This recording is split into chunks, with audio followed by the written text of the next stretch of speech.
Hello and welcome to the 12th edition of Marex Maritime News.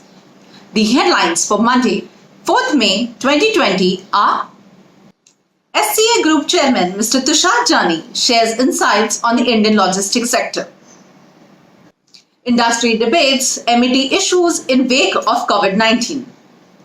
Demand goes up for resumption of MMD oral exams. Marex Media to launch NGOI digital magazine. And now the news in detail.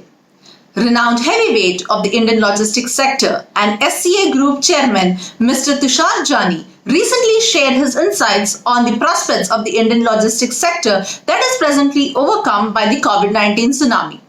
In an exclusive interaction with Marex, Mr. Jani opined, when it comes to logistics and supply chain, which works on the principle of certainty in terms of time definite solutions, this is the most difficult situation what we have. This virus is going to go and come back, go and come back. People are going to be impacted. People are going to be sick. And how are we going to maintain all those SOPs of social distancing, wearing masks, wearing those COVID gears? I have no idea how we will do it, how the public transport in India will work. With 1.3 billion people, we don't know how we're going to communicate with each other, how we're going to commute to our work. Typical city like Mumbai, between 5:30 to 7:30, a local train which takes people from work to home, about 800,000 people travel in those 2 hours to reach their home. In same way, in the other direction, into the central suburb, same number of people. How are they going to travel? How are they going to keep the social distance? So that's the challenge. So supply chain is going to be disrupted, and logistic solutions will become more and more tough and difficult. What we can do in this area? I think what we have to do is learn to lead and make those changes and those assumptions to make things more efficient and give priority. What will happen? The three principles of logistics will come very handy. One is the velocity, second is the visibility, and third is variability. These three V will bring an agility into the whole supply chain. That's what we have to do. Now, the difficult problem would be in three sides. The local 3PL will go through a real change in how it needs to work. The shipping sector would take hit of at least 30 to 35% of the volume. Mr. Jani said volumes across verticals of the Indian logistics industry are likely to take a huge hit in the months to come. Also, that this would result in serious job losses. All these sectors, you will see a loss of jobs. It is predicted in aviation sector in India, loss of job almost to about 3 million people. In maritime, I would say another about 2 to 2.5 million people. However, the 3PL probably would be able to retain and may not have the job loss as much as the other two sectors. As far as the manufacturing is concerned, you will see a huge job loss to up to about 5 to 7 million jobs. However, Mr. Jani said he is bullish about the growth of e-commerce in India. So people will have to stay at home, and all these e-commerce companies, all those delivery companies will be able to deliver merchandise and food at home will do very well. So what you will see a lot of small delivery companies coming into small locality, small places and small suburb. So you will have a lot of young entrepreneurs to get together. Some of them can get together, form a company and start this delivery business. The other business which will do is technology. If you are a tech savvy and if you have a technology background, this is a time for you to encash your knowledge and your wisdom. This is the time where you can create innovation in technology and build your businesses. However, I believe next 3 years is going to be a recovery time. So I have only one mantra to give it to all of us: survival and revival. You survive first and you do revival in time to come. The Directorate General of Shipping has, since the COVID-19 lockdown and the subsequent indefinite closure of the Maritime Training Institutes, been issuing several circulars to put the maritime education and training sector on a firmer footing. Marix spoke to several MET leaders on the related developments. Here is a summary of the responses. There has been a buzz lately that even in this pandemic, training department of DG Shipping are coming out with one circular after another. Well, let us look at the positive side. Even during this lockdown, when most of us are confined to our homes, these officers are working tirelessly to facilitate the welfare of our seafarers. I think their sole aim is to create an environment for a smooth transition from classroom-based physical teaching to e-learning and virtual classrooms in order to maintain the continuity of maritime education and training. We must read these circulars responsibly and come out with genuine hurdles faced, if any. I know some of them are very lengthy and needs a careful study. Well, it took them days to conceptualize. We can at least offer a few hours to understand. Having said this, I will also request the authorities on behalf of Maritime Trainers Guild to issue a clear set of guidelines based on the numerous circulars which were issued post-COVID-19. This is for a better comprehension and application by all concerned. Regarding the maritime training circulars which have been coming out from DG Shipping, especially in last 1 month, the circulars state that the pre-sea training can be only done basis the employment generated in last 1 year by the Maritime Training Institute. I'm not sure how much of it has been deliberated with the industry, but I look at it, there is plus about it and minus about it. The plus thing is that the seafarers who are going to do pre-sea training, at least they'll have more hopes on the job. The unemployment after doing pre-sea training will probably come down heavily. But then the institutes who have invested crores and crores of rupees into training infrastructure, now the whole model of maritime training being shifted, the goalpost being shifted, they are adversely affected. So let us see what happens in the next few weeks about this particular specific circular on pre-sea training. One good circular which has come out is about virtual learning and 23 STCW courses for which e-learning can be done by the seafarers, which is absolutely free.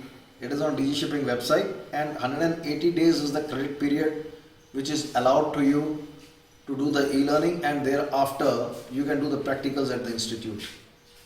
Whereas the virtual classes one, I think we have a serious issue with that, because the people who are doing pre-sea training or who are in remote villages, I think they are going to be at disadvantage.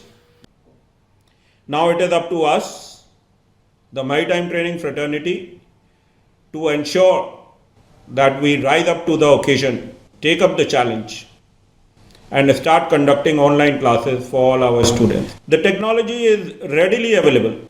We must put it to good use. We must adapt our teaching methodology, our curriculum, so that all our students' time is put to best possible use. MMD competency written exams are, for obvious reasons, not taking place during this time. But many nautical and engineering candidates are caught between their oral and written exams. And hence there is a growing demand from the candidates for the oral exams to go ahead. Here are some proposals by the experts on the way forward. I'm here to request DG Shipping to help the competency exam candidates for their written and oral exams. I request DG Shipping to conduct oral exams online so that candidates can at least clear one part of the exams and can concentrate on other aspects of exams and use this time effectively. There are many software tools with artificial intelligence available to conduct the online oral exams. I hope they consider our request. So when a nautical officer or a marine engineer gets off a ship to upgrade his certificate of competency, the natural sequence for him or her is to attend the requisite competency course at a DG approved training institute followed by a written examination. Before the oral exams, they also attend a few advanced modular courses required for that level of certification. Only after they complete all of the above, the candidates become eligible to appear for the oral exams. Therefore, we cannot isolate oral exams. Appearing for oral exams cannot be considered an event in itself to kickstart the process of upgradation of a certificate. Any candidate who has passed all the above stages, appeared for the oral exams and has failed or has partially passed can certainly be given an opportunity to appear for the oral examination. It goes without saying that in the current scenario, the orals should be conducted in a safe, secure, and conducive environment. Using the platforms that are available today, such as Zoom and Microsoft, etc., it will be not impossible. In fact, it will be easy for the examiners to take oral examinations remotely if the candidates are unable to come physically to the examination centers. The DG Shipping must rise up to the occasion and start taking the oral examinations through these platforms so that our seafarers are ready with their certificates of competencies to join ships whenever the opportunity arises. In other news, Mumbai-based Abhilasha Foundation's founder and president, Mrs. Nisha Malawat, and Secretary General, Mr. Basant Malawat, a marine engineer by profession, have together shouldered the responsibility of helping the poor and the needy in these dire times. They have distributed essentials that include food and daily use commodities to over 700 poor and marooned daily wage earners. Mrs. Nisha Malawat spoke to Marex. Abhilasha Foundation is providing ration kits which is sufficient for 4 weeks to daily wagers families during this COVID-19 lockdown period. So far, Abhilasha Foundation has distributed ration kits to 2,000 families at various slums of Mumbai and still counting. We thank Maharashtra Police, donors, well-wishers for their continued support and joining hands in this mission. In a radio address to Mumbaikars through FM channel 104.8, the COO of Elegant Marine Services and MASA chairperson, Captain Prashant Rangnekar, recently spoke about a new tomorrow, a post-pandemic scenario. We reproduce here Captain Rangnekar's message.